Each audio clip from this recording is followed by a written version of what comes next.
ද්වාරික කියන්නේ චක්කුසෝත ගාන ජීවහා කාය කියන මේ ප්‍රසාද රූප හට අරගෙන ඒ ප්‍රසාද රූපවල බාහිර අරමුණු වැදිලා අලුතෙන් චිත්තචෛතසික ධර්මයෝ පහළ වෙන තාක්කල් මොනකෙන්ද පහළ වෙන්නේ? භවංග පහළ වෙන්නේ. භවංග සිත් පහළ වෙන්නේ. එතකොට භවංග සිතට කියන්නේ මොකක්ද කියලා? ප්‍රවෘත්ති විඥාන. මේ දුර චක්ක විඥාන, සෝත විඥාන විතරක් ගන්න එපා මේකට. භවංග හිත කියන්නේ ප්‍රවෘත්ති විඥානය. මේ එතකොට චක්ක විඥාන ආදී විඥාන සිත් කියන්නේ මොනවද? ප්‍රවෘත්ති විඥාන. දැන් මනෝ විඥාන, මනෝ ධාතු, මනෝ විඥාන ධාතු කියලා දෙකක් නේ. එතකොට මේ දෙකම මොනවද? මේ සිත. නේද? සිත විසින් කරන වැඩ දෙකක් අවස්ථා දෙකකදී මනෝ ධාතු කියවම එක වැඩක්, මනෝ විඥාන ධාතු කියවම තව වැඩක්. නමුත් මේ එකම දේ කරන්නේ කවුද? මේ ඉපදෙලා මැරෙන හිත. නේ? එහෙනම් ඒ ප්‍රතිසංවේදී ඉපදුනේ හිත. තනියෙන් නෙමෙයි රූපත් එක්ක තමයි ඉපදුනේ. දැන් මෙතන අවශ්‍ය දේ විතරනේ මම මේ කියන්නේ. මේ ප්‍රවෘත්තියේදී පහළ වෙන්නේ මොනවද? සිත. එතකොට මේ ප්‍රවෘත්තියේදී පහළ වෙන්නේ මේ දැන් පහළ වෙන්නේ චක්කු විඥාන ආදී මේ පංච විඥානිය පමණයි. මේ ලෝභ මූලික සිත් පහළ වෙනවා. කුසල අකුසල සිත් පහළ වෙනවා. පහළ වෙන්නේ නැද්ද? විපාක සිත් පහළ වෙනවා. ක්‍රියා සිත් පහළ වෙනවා. ඕවා එක්කම මොනවද? ප්‍රවෘත්ති විඥාන. ප්‍රවෘත්තියේදී පහළ වෙන සිත් නෙමෙයිද? ප්‍රවෘත්තියේදී පහළ වෙන සිත්. ප්‍රවෘත්තිය කියලා කියන්නේ මේ මොහොත. මේ මොහොතේ අපිට කුසල සිත් පහළ වෙනවා. මේ මොහොතේදී අපිට අකුසල සිත් පහළ වෙනවා. බඳහුව කියලානේ. තේරෙනවද? මේ වෙලාවේ අකුසල සිත් පහළ වෙන්න තිබකඩ තියෙනවා. ඒ වගේ අනුධර්මයේ ඔයගොල්ලෝ අහලා තියෙන නිසා දන්නවනේ නේ. අපි කතා කරලා තියෙනවනේ. දැන් එතකොට මේ මොහොතේ අපිට විපාක සිත් පහළ වෙනවා. නේ? මේ මොහොතේ අපිට ක්‍රියා සිත් පහළ වෙනවා. ඔය එක්කම මොනවද? ප්‍රවෘත්ති විඥාන. දැන් බලන්න විඥාන පත්‍ය නාම රූප. ඔය විඥාන නිසා අට ගන්නවල මොනවද? නාම රූප පහළ වෙනවා. දැන් විඥානය කියන්නේ මොනවද? විඥානය කියන්නේ හිත. මේ උපදින හිතක් පාසා. පහළ වෙන සිතක් පාසා පිටක තියෙනව මොනවද? චෛතසික ධර්ම තියෙනවා. එතකොට සිතකින් අන්‍ය නාම ධර්ම තමයි මොනවද? චෛතසික ධර්ම. දැන් බලන්න ප්‍රවෘත්තියේදී පහළ වෙනවා අපිට. මේ වෙලාවේ පහළ වුණා කියලා කියන්නේ කාමාවචර කුසල සිතක්. සෝමනස්ස සාගත ඥාන සංප්‍රයුක්ත අසංකාරික කියන කාමාවචර කුසල සිත්තේ පහළ වෙනවා. පහළ වෙනකොට මොකද වෙන්නේ? ඕගොල්ලෝ බනන. ඒ සිත පහළ වෙනවා කියන්නේ ඕගොල්ලෝ බන අහනවා. නේ? පංචද්වාරිකව පහළ වෙනවා සෝත විඥාන චිත්ත වීති වශයෙන්. ඒ සෝත විඥාන චිත්ත වීති වශයෙන් ඒ ශබ්දාරම්මණයේ පංචද්වාරිකව ඉපදෙනවා වගේම ඒ හැම අවස්ථාවකදීම මනෝ විඥාන එහෙම නැත්නම් මනෝද්වාරික වේදිසිත පහළ වෙනවා. ඉතින් ඔය එක්කම මොනවද? ප්‍රවෘත්ති විඥාන. ප්‍රවෘත්තියේ පහළ වෙනොත් තේරෙනවා. එතකොට දැන් ඔන්න කියන ඔය කියන කුසල චිත්තය පහළ වෙනවා. ඔය කුසල චිත්තය තුළ තියෙන චෛතසික ධර්මය මොනවද බලන්න. වාස්ස වේදනා සංඥා චේතනා ඒකාග්‍රතා ජීවිතේ මනසිකා විතක්ක විචාර අදිමොක්ඛ වීර්ය පීති ඡන්ද ශ්‍රද්ධා සති හිරියොත්ප්ප අලෝභ අදෝස තත්‍ර මජ්ජත් කාය චිත්ත පස්සද්ධි ලෞතා මුදුතා කම්මඤ්ඤතා පාදුඤ්ඤතා කියන කායික නේ. එතකොට තව විරති තියෙනවා, අප්පමඤ්ඤ තියෙනවා, ප්‍රඥාව තියෙනවා.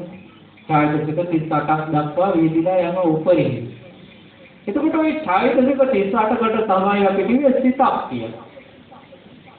පැහැදිලිද මම කියන්නේ? මේවා කතා කරනකොට දැන් අපි සත්‍ය සම්මුතිය මෙතෙන්ට ගාව ගන්නනේ.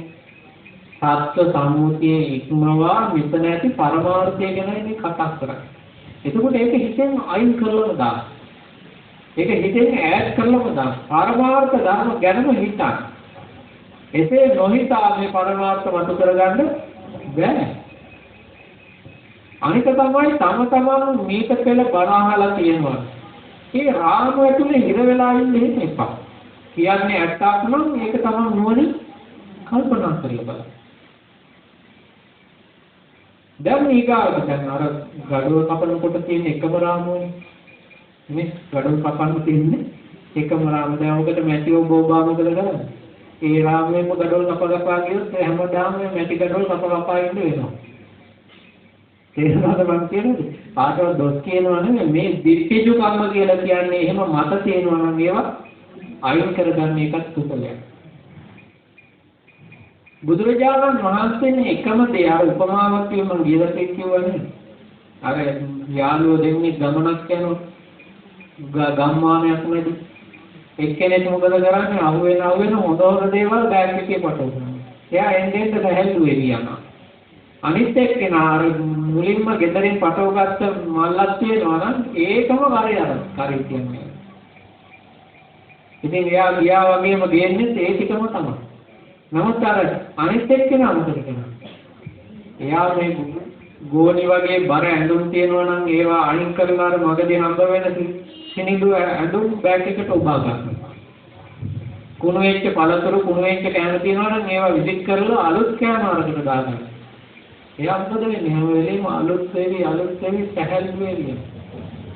අර පරණ මත ධර්ම කෙනා පරණ විදිහටම ආපහු ගමට එනවා. බුදුහාමුදුරුවෝ සූත්‍ර පිටකේ කියන උපමාව. එහෙම වෙන්න නරකයි අපි. ඕගොල්ලෝ හිමයි කියනවා නෙමෙයි මම. ඒක මම දන්නේ නැහැ කාටද ඕගොල්ලෝ කියන්නේ මට පරිදිත් විඥානන දන්නේ. එහෙනම් මම කියන්නේ එහෙම තියෙනවා නම් ඒක මේවා අයින් කරගෙන මේවා විවෘත මනසකින් අහන්න. හරි නම් බාර ගන්න නැත්නම් පැත්තකට දාන්න. දැන් බුදුරජාණන් වහන්සේ පෙන්වා දෙනවා දැන් මොන මේ සිතේ තියෙන චෛතසික 38ක්. දැන් විඥානයේ කිව්වේ සිතට. දැන් විඥානේ තනිව ඉපදුනාද? විඥානේ තනිව ඉපදුනේ නැහැ. විඥානේ ඉපදුනේ මොනවත් එක්කද? චෛතසික ධර්මවත් එක්ක. මේ චෛතසික ධර්ම ඒක තියෙනවා. අසාය වීදුරුව කියනවා. නේද? එතකොට මේ කියන්නේ කසාය කියනකොට කසාය කියලා කියන්නේ දැන් එකක්. නමුත් ඔය කසාය වීදුරු හැදුනේ මොනවද? කසාය જાති ගොඩාක් සම්බන්ධ. ඒකේ තියෙන වතුර, කිරි, චීනි, කහට මේ තවත් જાති දානවා නම් ඒවා එක්කොටම තමයි කිරි තේක කියන්නේ. නමුත් જાති ගොඩ. සිතක් කියලා කියන්නේ අර වගේ චෛතසික මහත් විශාල ප්‍රමාණයකට 38ක් උපරිමයේ 38ක් එන්න නමුත් ඒ දක්වා විහිදලා යනවා නේ. එතකොට චෛතසික මහත් විශාල ප්‍රමාණයකට. එතකොට මේ චෛතසික ධර්මයන්ගේ හිත කියන්නේ නාම ධර්මයක්, චෛතසික ධර්ම කියන්නේ නාම ධර්මයක්. රූපයක් නෙමෙයි. පැහැදිලිද මම කියන්නේ? හිත කියන්නේ නාමයක්, චෛතසික කියන්නේ නාමයක්. දැන් ඊගාවට දැන් මේ සිත් උපදින හැම වෙලේම මොන වෙලේද? චක්ක විඥාන, සෝත විඥාන, ගාන විඥාන, જીවහා විඥාන, කාය විඥාන. මේ ලෝකය මනුස්ස ලෝකයේ ඔය විඥාන සිත් 10 උපදින හැම වෙලේම චිත්තජ රූපය උපදින්නේ නැහැ. මොකටද මම කියලා දුන්නා? ඔය විඥාන සිත් 10 උපදිනවනේ අහේතුක අකුසල විපාක, අහේතුක කුසල විපාක දෙන වෙලාවල් වලදී මොකද වෙන්නේ? ඔය විඥාන සිත් 10 උපදින. ඒ විඥාන සිත් 10 උපදින හැම වෙලේම මොකද වෙන්නේ? චිත්තජ රූප උපදින්නේ නැහැ. අනෙක් හැම සිතක් උපදිනකොටම උපදිනවා මොනවද? චිත්තජ රූපය උපදින. එහෙනම් ප්‍රවෘත්තියේදී මේ විඥානය පහළ වෙනවා කියලා කියන්නේ ඒ වෙලාවෙත් උපදිනවා මොනවද? නාම ධර්ම වෙච්ච චෛතසික ධර්මත් උපදිනවා, රූප ධර්ම වෙච්ච චිත්තජ රූපයත් උපදිනවා. තේරෙනවද මම කියන්නේ? එතකොට දැන් මේ විඥානය නිසා පහළ වුණේ මොනවද? නාම රූප. විඥාන පත්‍ය නාම රූපං මොන හේතුඵල එක හේතුඵල. පැහැදිලි නැද්ද මම කියන්නේ? මේ ප්‍රවෘත්ති විඥාන දැන් ඔයගොල්ලන්ට පහළ වෙනවා. තවත් මේක පැහැදිලි කරන්න ගියොත් තවත් කට්ටියට මේක අමාරු දෙයක් වෙනවා. දැන් මෙහෙම හිතන්න දැන් ඔන්න ඔයගොල්ලෝ දැන් බණ අහනවා. නේ? බණ අහනකොට පහළ වෙන්නේ මොන වේසින්ද?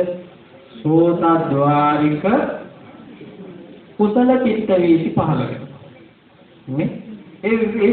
ඒ වීතිසිත පහළ වෙන්නේ කොහොමද? භවාංග චලන භවාංග උපච්ඡේද පංචද්වාරා වර්ධන සෝත විඥාන සම්පටිච්ඡන සම්තීරණ වෝත්තපන ඔන්න කුසල සිතක් පහළ වෙනවා ජවන් වශයෙන් හත්වාරය. මේක බලවත් නම් සදාරම්මන සිත් දෙකක් පහළ වෙලා ආය භවංගෙට වැටෙනවා. මේ විදිහට තමයි මේ සෝත විඥාන චිත්ත වේසි පහළ වෙන්නේ. මේ සෝත විඥාන චිත්ත වේසියට හැම අවස්ථාවෙදිම මනෝද්වාරික වේසිත කීපයක් උපදිනවා. භවාංග චලන භවාංග උපච්ඡේද මනෝද්වාරා වර්ධනේ ඔන්න කාමාවචර කුසල චිත්තේ ජවන් වශයෙන් හත්වාරයක් පහළ වෙනවා. ආය සදාරම්මන භවංග ওই විදිහට මාරුවෙන් මාරුවට සෝත විඥාන චිත්ත වේසි මනෝ විඥාන චිත්ත වේසි සෝත විඥාන චිත්ත වේසි මනෝ විඥාන චිත්ත වේසි තේරෙනවද මං කියන්නේ? ඔය විදිහට අඛණ්ඩව දිගින් දිගටම භවාංගයට වැටෙනවා භවාංගය ආවර්ජනය වෙනවා ආය නැවත මොකද වෙන්නේ? ඔය දෙන්නා මාරුවෙන් මාරුවට අඛණ්ඩව පැයක් සමාරක් තිස්සේ මේකට අවධානය දෙන්නේ කොච්චර කාලයක්ද? ඒ තාක් කාලයක් ඔය චිත්ත පරම්පරාව ඔය විදිහටම ගලාගෙන යනවා. එතකොට ඕවා එක්කම මොනවද? ප්‍රවෘත්ති විඥාන. ඕවා ප්‍රවෘත්ති විඥාන නෙමෙයිද? ඕවා ප්‍රවෘත්ති විඥාන. ඒ ප්‍රවෘත්ති විඥාන කියන්නේ මේ දැන් පහළ වෙන දේවල්. පහළ වෙන විඥානය. හොඳයි ඔතනදී දැන් රූප උපදින්න නැත්තේ කොයි වෙලේද? අර චක්ක විඥාන, සෝත විඥානය පහළ වෙන වෙලාවේදී විතරයි අනෙක් හැම සිතකින්ම මොකද වෙන්නේ? රූප උපදින්නේ. මොන රූපද? චිත්තජ රූප. එතකොට ඔන්න චිත්තජ රූප උපදිනවා නම් ඒවා රූපවලටයි තිබෙනවා. එතකොට දැන් මේ පහළ වෙච්ච හැම සිතක්ම උපදිනකොට ඉපදුනේ මොනවත් එක්කද? චෛතසික ධර්මات එක්ක ඉපදුනේ. නේ? එතකොට මේ චිත්ත චෛතසික ධර්මයෝ කියන්නේ නාම ධර්මයන්. නේද? නාම ධර්මයන්. එහෙනම් මේ විඥානේ පහළ වුණා කියලා කියන්නේ පහළ වුණේ මොනවද? විඥානේ පහළ වූ නිසා පහළ වුණා චෛතසික ධර්ම හා චිත්තජ රූප කියන රූප ගන්න. එහෙනම් මේ පහළ වුණේ මොනවද? නාම රූප ගන්න. ඒකනේ බුදුරජාණන් වහන්සේ පෙන්වන්නේ මොන ප්‍රවෘත්ති විඥානේ නිසා පහළ වුණ ප්‍රවෘත්ති නාම රූප ගන්න. හරිද? මොනවායිකාවට තියෙනවා තවත් විඥානයක්. මොකද්ද? ප්‍රතිසන්දි විඥානය. ප්‍රතිසන්දි විඥානය කියන්නේ මොන විඥානයද? මේ යම් සත්‍යයේ යම් භාවයක මුලින්ම පහළ වෙන චිත්තය තමයි මොකද්ද? ප්‍රතිසන්දි විඥානය. එහෙනම් මේ භාවයේ මුලින්ම පහළ වෙච්ච හිත තමයි ප්‍රතිසන්දි. දැන් ප්‍රතිසන්දි විඥානයක් තනියම පහළ වෙනවා නෑ. ප්‍රතිසන්දි සිතට තියෙනවා ශර තුනක්. මේ එක චිත්තක්ෂණයයි මේකට තියෙනවා ක්ෂණ තුනක්. උපාද කිසි බව උපදින වේලාව පවතින වේලාව හැම සිතකම අර කියපු විඥාන චිත්තය හැර අනෙක් හැම සිතකම ආය තියෙනවා අරූපාවචර විපාක චිත්ත. මේ සිත් 14න් කරන්නේ රූප උපදින එක. අනෙක් සිත් 75ම මොකද කරන්නේ? රූප උපදීවි ශක්තියක් තියෙනවා. පැහැදිලිද? එතකොට දැන් ඔන්න බලන්න අනෙක් හැම සිතකම ඔය කියපු 14 හැර අනෙක් හැම සිතකම අකුසල සිත්, කුසල සිත්, විපාක සිත්, ක්‍රියා සිත් අනෙක් හැම සිතකම සිතේ උපාදක්ෂණයේදී මොකද කරන්නේ? චිත්තජ රූපය උපන්දුන. ඇයි ඒ සිතේ උපාදක්ෂණයේදී චිත්තජ රූප උපද්දවන්නේ? සිතකට රූප උපද්දවන්න පුළුවන් එකම අවස්ථාව ඔය අවස්ථාව විතරයි. සිතක ශක්තිය සිතක බලය තියෙන්නේ සිත උපදින වෙලාවේ. රූපයන්ගේ බලය තියෙන්නේ උපදින වෙලාවේ නෙමෙයි පවතින වෙලාවේ. තේරෙනවද මං කියන්නේ? ඒකට මේවා අමුතු දේවල් නෙමෙයි මම ඔයගොල්ලන්ට කියලා තියෙන්නේ. එතකොට සිතක උපාදක්ෂණයේදී තමයි රූප උපද්දවන්නේ. එහෙනම් ප්‍රතිසන්දිසිතේ උපාදක්ෂණය තමයි බලවත්. තේරුණා? ප්‍රතිසන්දිසිතේ උපාදක්ෂණයදී මොකද කරන්නේ? උපද්දවනවා රූප, ඒවට චිත්තජ රූප කියන්නේ. ඒවට කියන්නේ මොනවද? කර්මජ රූප. ඇයි ප්‍රතිසන්දිසිත වශයෙන් පහළ වුණේ මොන සිතද? විපාක සිත. නේ? විපාක සිත 19ක් තියෙනවා. 19න් දැන් 15ක් තියෙනවා රූප උපද්දවන. නේ? අකුසල විපාක, අහේතුක විපාක එකක් තියෙනවා. අහේතුක කුසල විපාක එකක් තියෙනවා. කාමාවචර විපාක 8ක් තියෙනවා. රූපාවචර විපාක 5ක් තියෙනවා. මොනවද කෙත් 15 මොකද කරන්නේ? රූප උපද්දවන. උපදවන රූප වලට කර්මජ රූප කියනවා. එතකොට කර්මජ රූපයන්ගේ උපත සිතේ උපත දෙකම එකවර සිද්ධ වෙනවා. එහෙම නෙමෙයි. එහෙම තමයි සිද්ධ වෙන්නේ. පැහැදිලිද මම කියන්නේ? එතකොට සිත ඉපදුනා, කර්මජ රූප ඉපදුනා. නේ? දැන් කර්මජ රූප ඉපදුනා, සිත ඉපදුනා. දැන් මේ ප්‍රතිසන්දි සිත කියන්නේ විපාක සිතක්. මේ විපාක සිත හටගන්නේ මොනවත් එක්කද? චෛතසික ධර්ම එක්ක හටගන්නේ. සිතකට තියෙනව මොනවද? චෛතසික. එතකොට මේ චිත්තයි චෛතසිකයි කියන්නේ මොනවද? නාම ධර්ම. සිතත් නාම ධර්මයක්, චෛතසිකත් නාම ධර්මයක්. නේ? එහෙනම් මේ ප්‍රතිසන්දි විඥානය කියලා කියන්නේ විඥානයකට නේ? අන්න ඒ විඥානේ පහළ වෙනකොට ඒ විඥානයේ තිබුණ චෛතසික ඒවා නාම ධර්ම. නේ? ඒ සිත උපදින වෙලාවෙම ඉපැද්දුවා මොනවද? කර්මජ රූප. ඒවා රූප ධර්ම. නේ? එතකොට මේ විඥාන පත්‍ය නාම රූපං කියවහම මේ ඉපදිලා තියෙන්නේ මේ විස්තරේ බලන්න කල්පනා කරමු. නේ? ප්‍රවෘත්ති විඥානේ පහළ වුණා කියන්නේ ඒ වෙලෙත් පහළ වෙලා තියෙන්නේ මොනවද? නාම රූප. නාම රූප නෙමෙයි. දැන් හොඳයි. ප්‍රතිසන්දියේදී පහළ වුණ නාම රූප ධර්මයෝ ප්‍රතිසන්දි නාම රූප ධර්ම කියනවා. දුක ප්‍රතිසන්දි නාම රූප ධර්මයෝ විනා මොකද ප්‍රතිසන්දිය කියන්නේ මොකද්ද? සම්මුතියේ සත්වයේකුගේ උපතට ප්‍රතිසන්දිය කියන්නේ. සත්‍ය සම්මුතිය අපි අතාරිනවා. සත්‍ය සම්මුතිය සත්‍ය පුද්ගල හැඟීම් අපි අමතක කරලා දානවා, අතෑරලා දානවා. මොකද ඒක තමයි මේ පැටලෙන්නේ. ඒක අතෑරලා දානවා. දැන් අපි සත්පුද්ගල ආත්ම මේ සත්වයා පුද්ගලයා වෙනකොට මෙතන තියෙන පරමාර්ථ දිහා බලනවා, කල්පනා කරනවා. එහෙනම් පරමාර්ථ වශයෙන් දැන් ඉපදුනේ මොනවද? පරමාර්ථ වශයෙන් ඉපදුනේ නාම රූප ධර්ම. හොඳයි. ඔය පරමාර්ථ වශයෙන් ඉපදිච්ච ඔය නාම රූප ධර්මයෝ ඉපදෙන්න කලින් ඊට පෙර භාවයේදී පහළ වුණා සිතක්. අන්තිම සිතක්. අවසාන සිතක්. මොකක්ද ඒ සිත? සුද්ධි සිත. දැන් සම්මුතිය අපි කියනවා කාගේ මරණයක්ද?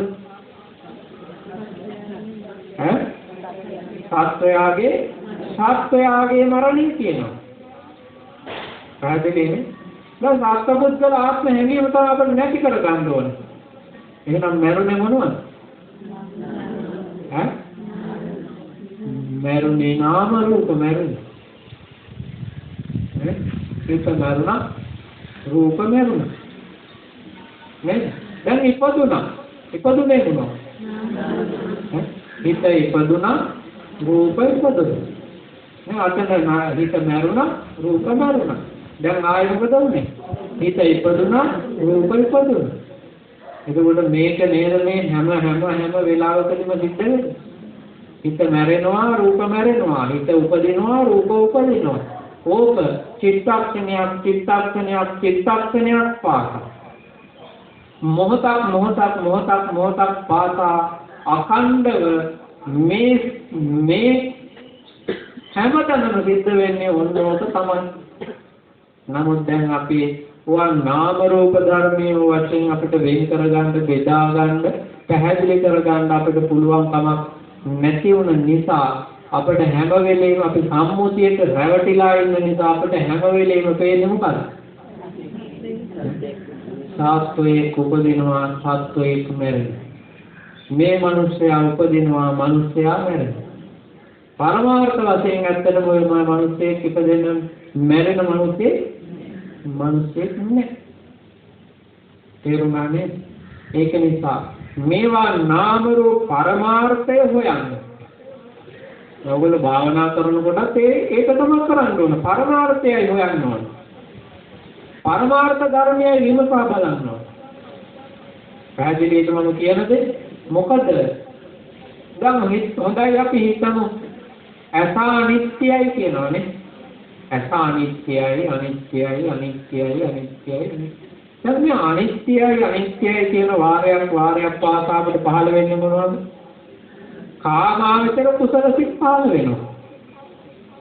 මෙනෙහි කිරීම හොඳක් මේ කුසල සිත් ශ්‍රද්ධාවෙන් කරන්නේ. පැහැදිලි? ඇස අනිත්‍යයි කියනකොට දැන් මේ අපි අරමුණු කරගත්තේ මොකද? මේ ඇහැ දිහා බලාගෙන කොච්චර අනිත්‍යයිද වැඩන්නේ. ඇයි මේක ප්‍රඥප්තිය. තේරුණාද? මේක සම්මුතිය. මේ සම්මුතිය ඇහැ බලාගෙන කොච්චර අනිත්‍යයි කිව්වද බෑ. එහෙනම් මේ ඇහැ මොකද කරන්න ඕනේ? පරමාර්ථ වශයෙන් බෙදන්න ඕන. අන්න එතකොට පේනවා මේක සම්මුති වශයෙන් තිබුණ ඇහැක් මෙතන පරමාර්ථ වශයෙන් නැහැ කියලා. තේරුණාද මම කියන්නේ? පැහැදිලි නැද්ද? පැහැදිලි. ඒකයි මෙතන සම්මුතිය අපි තියාගත්තොත් එහෙම සම්මුතියම කල්පනා කරන්න ගත්තොත් කවදාකවත් අපිට මේ කියන සක්කාය දිට්ඨියෙන් ගැලවෙන්න බෑ. ගැලවෙන්න නම් මේක නාම රූප වශයෙන් වෙන් කර බලන්න ඕනේ. නාම රූප වශයෙන් පරමාර්ථ වශයෙන් මේක වෙන් කර බලන්න ඕනේ. එහෙම පරමාර්ථ වශයෙන් වෙන් කර බැලුවොත් අපිට අර අපි පැටලෙලා ඉන්න සම්මුතිය ටික ටික ඈත් වෙනවා. දැන් බලන්න සමහර අය ඉන්නවා හොඳ මිනිස්සු ආශ්‍රය කරනකොට හොඳ වෙනවා. නරක මිනිස්සු ආශ්‍රය කරනකොට නරක වෙනවා. මේ මද්ද්‍රව්‍ය භාවිතා කරක්ක බොන්නේ නැති, සිගරට් බොන්නේ නැති, වෙන කිසිම වරදක් කරන්නේ නැති මිනිස්සු හිටි ගමන් වැරදි මේ වගේ මිනිස්සු ආශ්‍රය කරපු ගමන් මොකද වෙන්නේ? එහෙම වෙන්නේ නැද්ද මිනිස්සු? වෙන්නේ. ඒ වගේම දැන් හොඳ කට්ටිය නිතර දාන දෙන, සිල් ගන්න, භාවනා කරන, කුසල් කරන අය ආශ්‍රය කරනකොට තමයි ටික ටික ජීවිතේ පරිවර්තන වෙන්නේ. ඒ මොකද භාවිතාව නිසා, ඇසුරු කරපු නිසා. ඉතින් අපි මේක ඇසුරු කරනවා නම් මොකද වෙන්නේ? ටික අපේ ඒක පුරුද්දක් වෙනවා. ටික අපේ හුරුවක් වෙනවා. හුරුව වෙන්න අපේ අර හුරුව මොකද වෙන්නේ? අතහැරෙනවා. දැන් අවිද්‍යාව නිසා අටගාතර සංස්කාර මොකද වෙන්නේ? නිරුද්ධ වෙනවා. තේරෙනවද? සත්පුද්ගල ආත්ම හැඟීමේ පීඩා කරන සංස්කාර එක්ක මොකද වෙන්නේ? නිරුද්ධ වෙනවා. එකයි අවිද්‍යාව පත්‍ය සංකාරයි. අවිද්‍යාවත්වේව අශේෂ විරාග නිරෝධා සංකාර නිරෝධෝ කියලා බුදුරජාණන් වහන්සේ දේශනා කළා. සියලු සංස්කාර නිරුද්ධ වුණා නෙමෙයි. අර සත්පුද්ගල ආත්ම හැඟීමේ සක්කාය දිට්ඨියේ පිහිටා කරපු සංස්කාර නිරුද්ධ වෙනවා. තේරුණානේ? ඉතින් ඔය විදිහට ඕක එක මාර්ග ඥාන හතරෙදිම වෙන් කර අවුත් බලන්න ඕන. පටිච්ච සමුප්පාදේ කියන එක ක්‍රමයකට නෙමෙයි. ඒකනේ ආනන්දහාමුදුරුවෝ මේක නොගැඹුරු දෙයක් කියලා මට පේනවා කියුවාම බුදුහාමුදුරුවෝ දේශනා කරේ ආනන්ද එහෙම කියන්නේ එපා කියලා. මේක බලන්න ඕනේ එක සංයෝජන ධර්මයකට බදා බලන්න ඕනේ. දැන් ඕගොල්ලන්ට මම කියලා තියෙනවා මොනවද? ඕග, යෝග, ග්‍රන්ථ, උපාදාන, නීවරණ, සංයෝජන, කිලේශ, අනුසය, ආසය ඔය කොහොම කියලා තියෙනවා නේද? ඔය එකක් දාලා බලන්න. එකක් දාලා මෙනෙහි කරලා බලන්න මේවා ඇත්ත නෙවෙයිද කියලා. ඒකනේ බුදුරජාණන් වහන්සේ පෙන්වලා දුන්නේ මේක ගැඹුරුයි. නමුත් ගැඹුරුයි කියලා පැත්තකට දාන්න නෙමෙයි තියෙන්නේ. ඕක මොකද කරන්න ඕන? තමන්ගේ දැනුම තමන්ගේ හැකියාව අනුව මේක මොකද කරන්න ඕන? කල්පනා කරලා බලන්න. මෙන්න මේ ක්‍රියාවලිය තමයි මෙතන සිද්ධ වෙන්නේ. දැන් බලන්න. අපේ අවිද්‍යාව කියන එක ප්‍රහාණය වෙන අවස්ථා හතරක් තියෙනවා. අවිද්‍යාව ප්‍රහාණය වෙන අවස්ථා හතරක් තියෙනවා. මොනවද ඒ අවස්ථා හතර? සෝවාන් මාර්ග ඥානයෙන් අවිද්‍යාව ප්‍රහාණය වෙනවා. සකදාගාමී මාර්ග ඥානයෙන් අවිද්‍යාව ප්‍රහාණය වෙනවා. අනාගාමී මාර්ග ඥානයෙන් අවිද්‍යාව ප්‍රහාණය වෙනවා. අරිහත් මාර්ග ඥානයෙන් සියලුම අවිද්‍යාව ප්‍රහාණය වෙලා විද්‍යාව ධර්මාලෝකේ පැතිරෙනවා. ඒතුවක් කල්ප දැන් සෝවාන් වුණත් අවිද්‍යාව තියෙනවා. සකදාගාමී වුණත් අවිද්‍යාව තියෙනවා. අනාගාමී වුණත් අවිද්‍යාව තියෙනවා. රහතන් වහන්සේට තමයි අවිද්‍යාව නැහැ. දැන් බුදුරජාණන් වහන්සේ ඔක වෙන වශයෙන් පෙන්වන්නේ නැහැනේ. වෙන්නේ මොකක්ද? අවිද්‍යාව පත්‍ය සංඛාර. එහෙනම් දැන් සෝවාන් වෙච්ච කෙනාට යම් අවිද්‍යාවක් ප්‍රහාණය වුණාට තව අවිද්‍යාව ඉතුරු වෙලා තියෙනවා. තේරුණාද? නමුත් අපිට එතන බේරගන්න තෝරගන්න එකක් කිව්වා මොකක්ද? අවිද්‍යාවක් වේවා අශේෂ විරාග නිරෝධා සංඛාරණ. අන්න එයා නැති කරපු අවිද්‍යාවක් තියෙනවා. එයා ප්‍රහාණය කරපු අවිද්‍යාවක් තියෙනවා. අන්නේ අවිද්‍යාව ප්‍රහාණය වූ අවිද්‍යාව නිසා හටගන්නා වූ යම් අවිද්‍යාවක් තියෙනවා නම් ඒක නැති වෙනවා කියන්නේ. තේරුණේ නේද? ඊගොල්ලෝ එයාට ඉතුරු වෙලා තියෙනවා මොකක්ද? ඉතුරු වෙච්ච අවිද්‍යාවක් කියලා. පැහැදිලිවම කියනද? ඒ ඉතුරු වෙච්ච අවිද්‍යාව නිසා අවිද්‍යා පත්‍ය සංඛාරා, ඒ අවිද්‍යාව නිසා හටගන්න සංස්කාර ටික තියෙනවා. දැන් බලන්න මේ එකම තැන නේද දෙකක්ම තියෙන්නේ. දැන් ඔය කල්පනා කරේ නැද්ද ඔයගොල්ලෝ? ඔය කල්පනා කරන්නේ කොහෙද වෙලාවක් නේද? මේවා කල්පනා කරලා බලන්න. දැන් බුදුරජාණන් වහන්සේ මේ අපිට මේක දේශනා කරේ නේද? පිටසක්කල ජීවීන්ට මේ මනුස්ස ලෝකේ ඉන්න අපිට දෙවියන්ට බ්‍රහ්මයන්. ඉතින් ඕවා විමසලා බැලුවොත් තමයි අපිට පුළුවන් අපි මේ ඉන්න දුක්ඛිත මේ සසරෙන් එතන වෙන්නේ ගැලවෙන්නේ. ඇයි නාම රූප වශයෙන් අපි කොහොම හරි මේ පරමාර්ථයෙන් මතු කරගන්න ඕනේ. පරමාර්ථ සත්‍යයෙන් දකින්න ඕනේ. පරමාර්ථ සත්‍ය දකින්න නම් පරමාර්ථ ගැන විමසලා බලන්න ඕනේ. වෙන ක්‍රමයක් නැහැ. නේ? එතකොට දැන් බලන්න අපි අස අනිත්‍යයි කියන්නේ.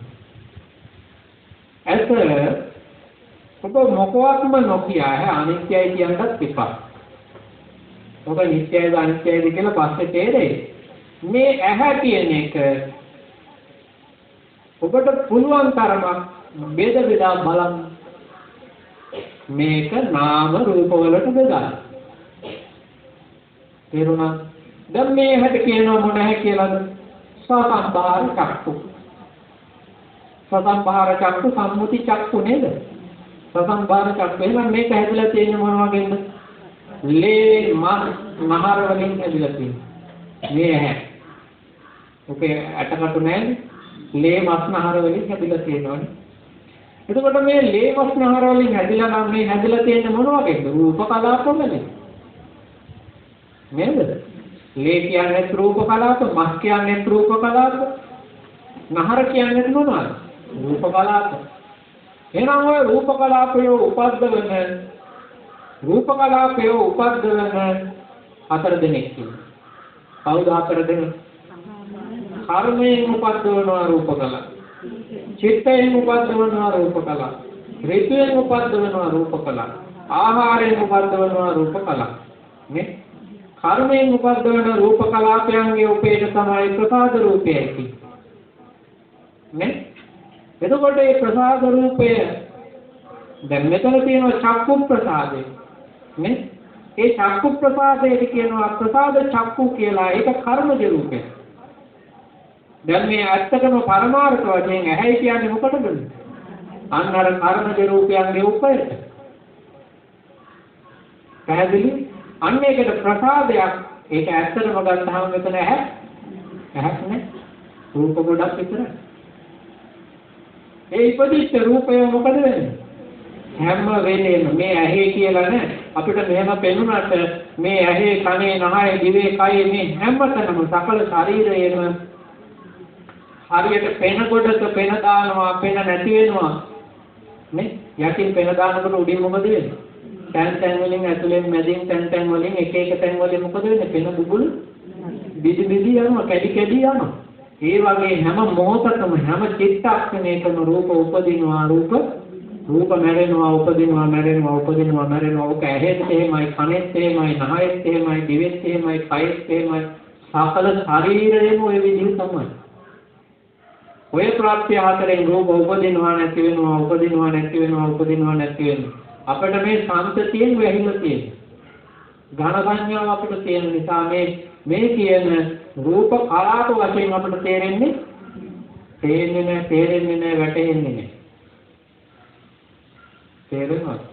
ඉතින් දැන් අපි ඔය කියන සත්‍ය නොවනින් කල්පනා කරලම තේරුම් ගන්න ඕනේ. මට දැන් ගොඩක් ඇහෙන කතාවක් තමයි මොකද මේ අර වැඩේ තිබුණා, මේ වැඩේ තිබුණා, අරක කරනවා, දැන් මේක කරනවා, පස්සේ කරනවා. ඉතින් එහෙම දාගත්තොත් පස්සටම තමයි යන්නේ. අන්තිමට නතර වෙන්නේ කොහෙද? අන්තිමට මේ දුක් විඳින සසරෙම තමයි Tamanta නතර වෙන්නේ. ආයෙ දුක් විඳින්න තමයි එන්නේ. මේක අවබෝධ කරගත්තොත්, මේක වටහා ගත්තොත්, මේක තේරුම් ගත්තොත් අපිට මේ සංසාර විමුක්තිය සාදා ගන්න පුළුවන්. දැන් බුදුරජාණන් වහන්සේ ඔබ කල්පනා කරන්න, දැන් බුදුරජාණන් වහන්සේ පෙන්වලා දෙනවා දැන් මේ නාම රූප පත්‍ය සලආයතන. මොන දැන් විඥානයේ ප්‍රතිඵලය වුණා මොනවද? නාම රූප. ඒ ඵලය දැන් හේතුවක් වෙලා තියෙනවා. නේද?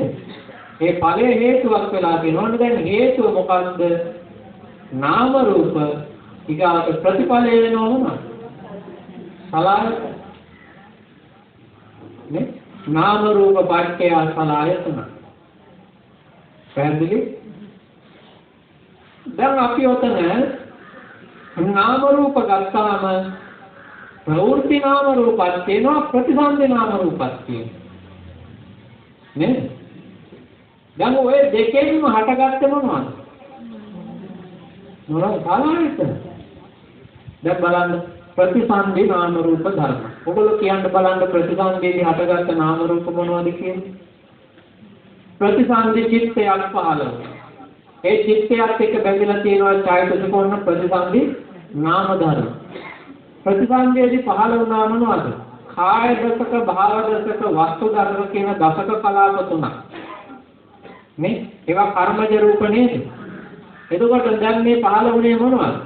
රූප ධර්ම. මේ කාය දසක. දැන් මේවා විස්තර කරන්න වෙලාව මදි. එතකොට මේ පහළ වුණේ මේ ඇස, කන, නහය, දිව, කය කියන ඒවත් එක්ක භාව රූප සහිත ජීවිතේන්ද්‍රයේ ඇති කර්මජ රූප සංකතියක් පහළ වුණේ. එතන තියෙනවා මොනවා හට ගන්න සුදුසු කර්මජ රූපද? ඇහැ හැදෙන්න සුදුසු මූල බීජය එතන තියෙනවා. කන හැදෙන්න සුදුසු මූල බීජය එතන තියෙනවා. දිව හැදෙන්න සුදුසු මූල බීජය එතන තියෙනවා. කය හැදෙන්න සුදුසු, හෘදේ වස්තු හැදෙන්න සුදුසු, මේ ඇතුලේ සියලුම දේවල් හැදෙන්න සුදුසු මූල බීජය එතන තියෙනවා. දසක කලාප තුන නේ? මම මේ ඉපදුනේ මොනවද?